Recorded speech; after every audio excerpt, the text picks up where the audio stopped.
Ladies and gentlemen, our top lead this hour is coming from Goa, where investigators are confronting a highly intelligent individual who is simply stonewalling every question with one answer.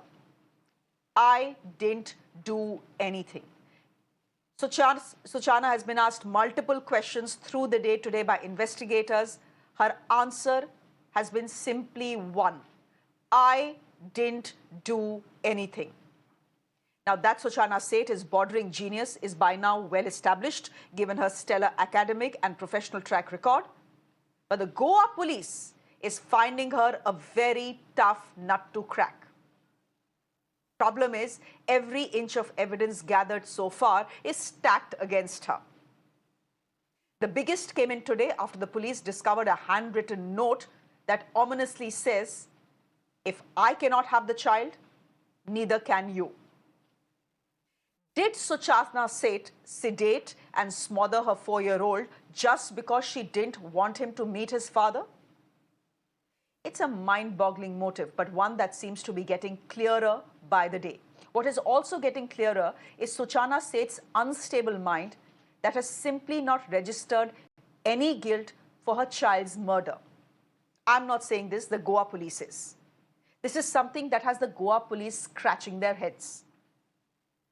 They say Suchana, so far, has shown no remorse, no guilt, no panic. She is calm in jail and during her interrogation as well. She is not cooperating, simply repeating that one line, "I didn't do anything." The investigator says she hasn't seen the Bangalore CEO shed a single tear in the last 72 hours. Instead, she has been asking for books to read in prison. Now, the taxi driver, who on the instructions of the police delivered her to the police station, says she had absolutely no reaction when she saw the car stop at the police station. My colleague Shweta Verma is tracking all investigations in Goa. Before we go to her live, a quick look at the report she filed earlier today. Suchana Seth in the visuals, she has been taken from medical and she has been brought back to the police station of Calangute, where she has been given the remand of 6 days. Clearly, we are seeing that this is day 2 of the investigation, and the interrogation suggests that she is being evasive in nature while giving the statements. Apart from this, what we also understand that more than 12 statements have been recorded so far, and very clearly now the CDR will be proved just to understand that Suchana spoke to whom all and who was in touch with her for all these 3 days. Remember, when it comes to the case, we have seen that on the intervening night of 7th and 8th, Suchana had plans to leave for Bangalore in a taxi cab, but meanwhile she had also sent a text to her husband stating that she can meet the child, but instead she left for Goa. What was her plan is the part of investigation what is Calangute police station has been probing upon. But yes, one angle certainly arises, that what was motive of Suchana to text her estranged husband Venkat Raman that he can meet the child, wherein the child wasn't in Bangalore. She took the child to Goa. All right, let me go straight across to Shweta, who's joining us live from Goa. She's the one who's tracking investigations, has been speaking to her sources within the Goa police. Shweta, can I ask you what the Goa police and investigators are saying about this note that has been found? Do we have any more details apart from that one line that you have sent us where she says, and this is a handwritten note where she says, "If I cannot have the child, neither can you"? Any more details on that note? Well, absolutely, Shreya. In fact, stunning details are coming out, and as the details are emerging, we are also shocked while reporting such high-profile case where academically, this woman is so qualified. Now, she made use of a tissue paper. The note is basically not a paper note or something. It is a tissue paper, and she made use of her eyeliner to write the note, and 5 to 6 lines were written in the note. The language was English, of course, and in that particular note, it was the rage, the kind of displeasure she was expressing over the child's custody and the court order, which in fact meant about the father's visitation. Here we are seeing that this is the extreme step what the female has taken against her own child, but making use of an eyeliner to write, and then she crumbled it, and she had put this in the bag which she carried with herself. While doing the Panchnama, the police officials have seen the crumbled tissue paper, but by then it was torn into 5 to 6 pages. Later on, it was attached with the forensic experts. Forensic experts they of course took the time to ensure the entire pieces are put up correctly so that they can read the content. It was written in English and expressing her displeasure over the child's custody was the whole content about. Here what we also understand so far is that more than 16 people statement has been recorded, Shreya. Meanwhile, day 2 of interrogation, no remorse, no sign of expression, no sobbing, no tears. Only one thing, that she is not admitting to the committing the crime, and she has been evasive, and she also asked for books to read, but clearly there's no display of emotions that she has lost a child for that matter. But of course, yes, the kind of behavior she is displaying, okay, even the police are started thinking that she has lost the son. So yeah. Okay, Shweta, can I then quickly ask you before I let you go? I'm sure, given the fact that there is this note that is now available, that is handwritten, possibly by her, presumably by her, did the police confront her with it, and has she accepted that, yes, this is my writing, I have written this note? That's right. She has confessed that the handwritten note is of hers, and she has written this through an eyeliner on a tissue paper. However, as the legal proceedings will be underway, and the police is doing Panchnama of the handwriting, which will take more than 5 to 6 hours. And as we are reporting, the handwriting Panchnama is underway. A sample as a specimen of her writing has been taken, and in some time she is also allowed to meet to her legal counsel, because we know for the fact that since day one she is meeting her legal counsel, which the Calangute police station have ensured that she can freely talk with the legal advisors as well. Okay, Shweta, we'll leave it there for the moment. Thank you very much for joining us. Let me try and go across to our guests who are joining us this evening as well. Because as we speak, ladies and gentlemen, as we speak about this filicide, there are there is another one that is actually emerging in Greater Noida. So before I go to Dr. Shivani and I go to our other guests this evening, let me quickly tell you what has happened in the NCR. This is where a 33-year-old woman jumped from a high-rise holding her 6-month-old baby daughter. Now, this happened in Greater Noida on Wednesday. Both the mother and the infant died on the spot.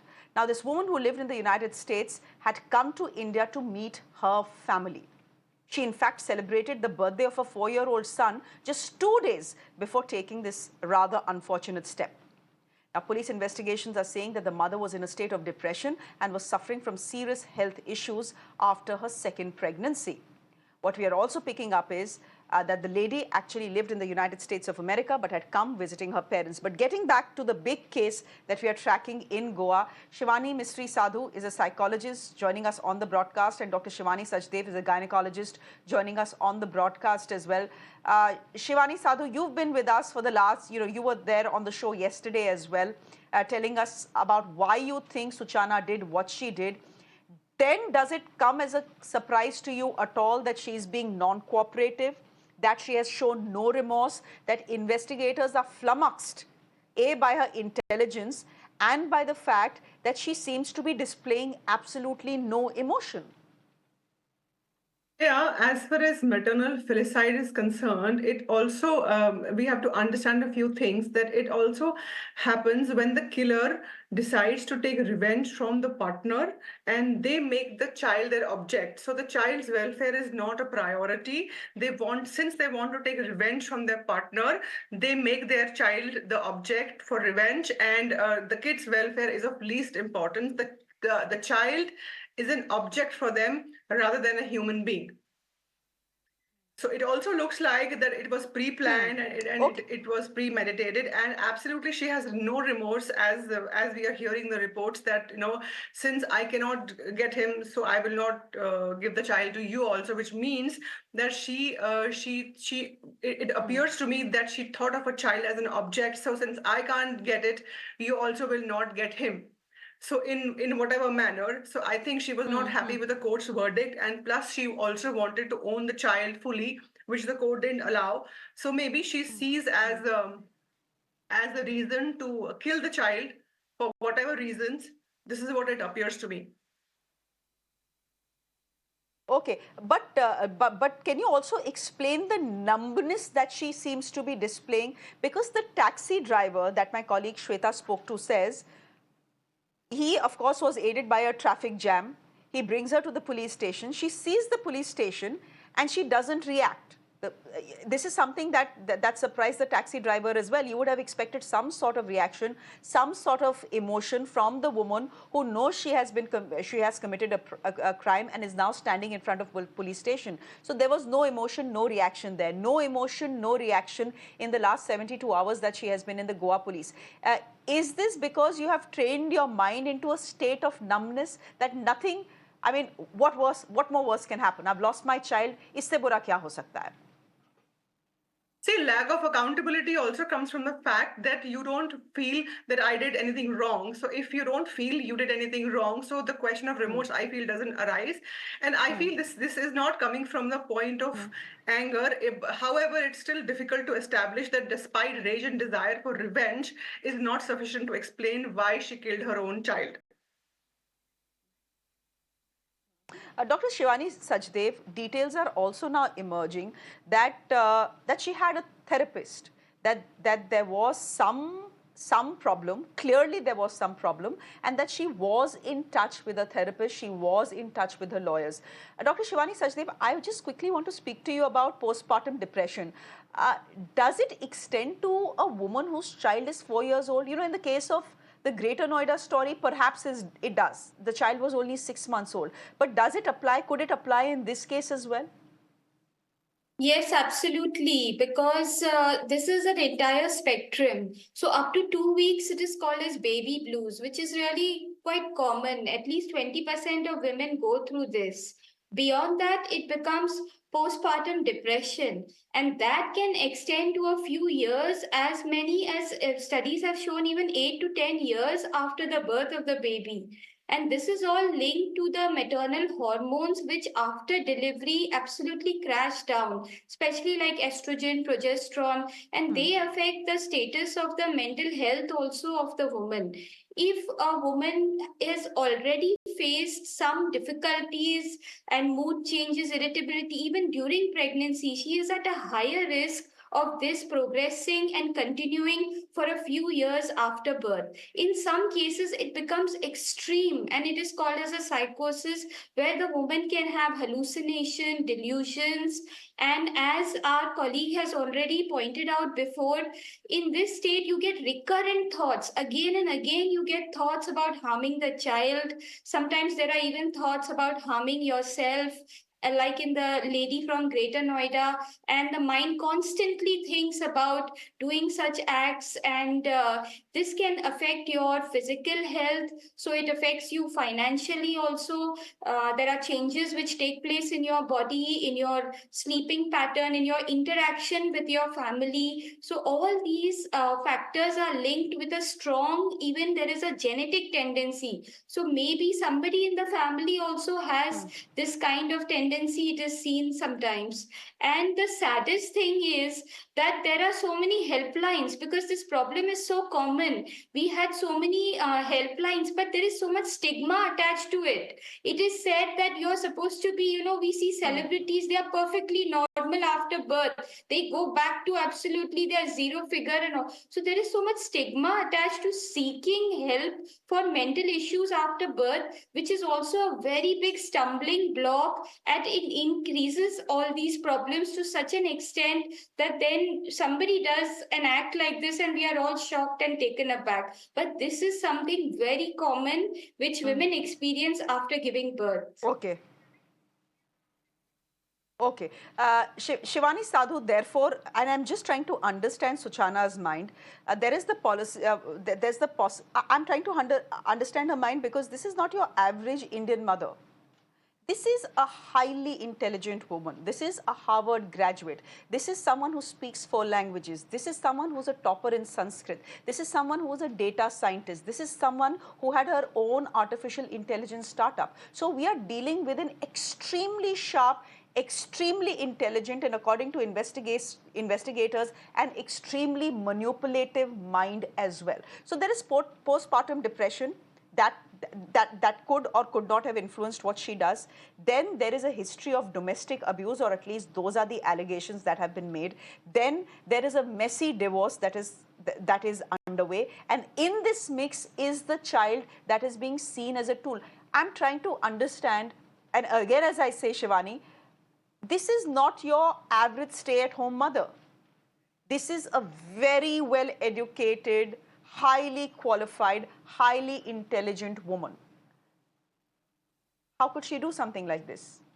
So, Shreya, I feel that some people who are above the normal IQ range, they also learn how to compartmentalize things. But I want to bring to notice something very important that I heard you say, that she was in touch with therapists and she was in touch with lawyers. So when you do therapy, you know, therapy is an extremely private affair. So when a mental health worker, when a mental health professional, psychiatrist or psychologist, they see an individual as a threat to the self, or to the people around, or to the society, their first responsibility is to alert others. I don't know if that was being taken care of. She must have discussed something with the therapist. She must have discussed something with him or her, that this is what she's thinking and this is what she is not thinking, or you know, something like that. I don't know much, because but this definitely raises some questions on the professionals whom she was working with. Nothing against them, just a thought.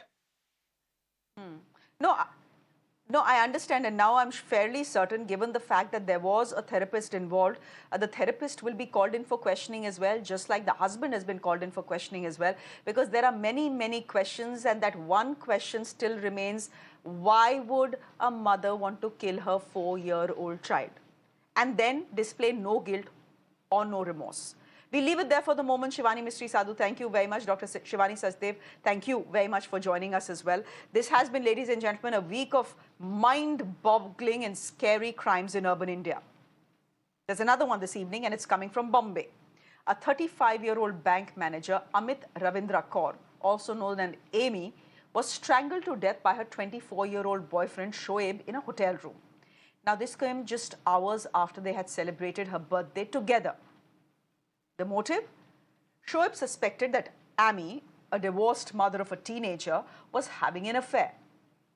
He has been nabbed and says it was a crime of passion. The two had been seeing each other for the last 3 months after meeting online. Amy was working as a manager in a private bank. Shoaib, a school dropout, worked in a garage. Let me go straight across to Shivani, who is joining us live from Bombay. Shivani, any more details emerging? I do believe that Shoaib has confessed to the crime, but there also seems to be a monetary angle involved, where Shoaib had borrowed 50 lakh rupees from Amy. Could that have been one of the reasons why this murder/killing took place? Well, interestingly here, we have to understand that monetary angle does exist, and it is clearly accepted by the accused in the matter, who states that he was expecting more money from Amy to come from, but she was objectifying it, citing that there are already enough amount of money that she has invested behind him or has given to him. And that is why he had this suspicious thought that she might have affairs with multiple other men. And this is something that he has come out with an excuse of killing that lady, and that's how he escaped as well.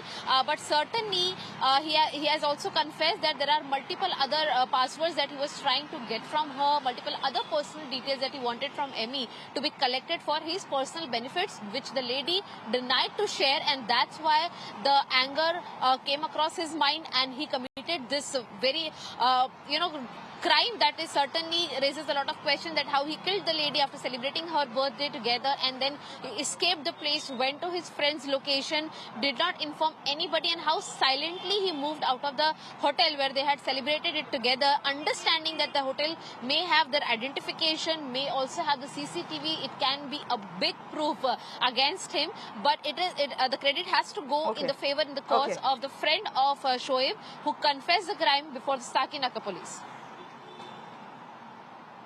All right, we leave it there for the moment, Shivani. Thank you very much for joining us.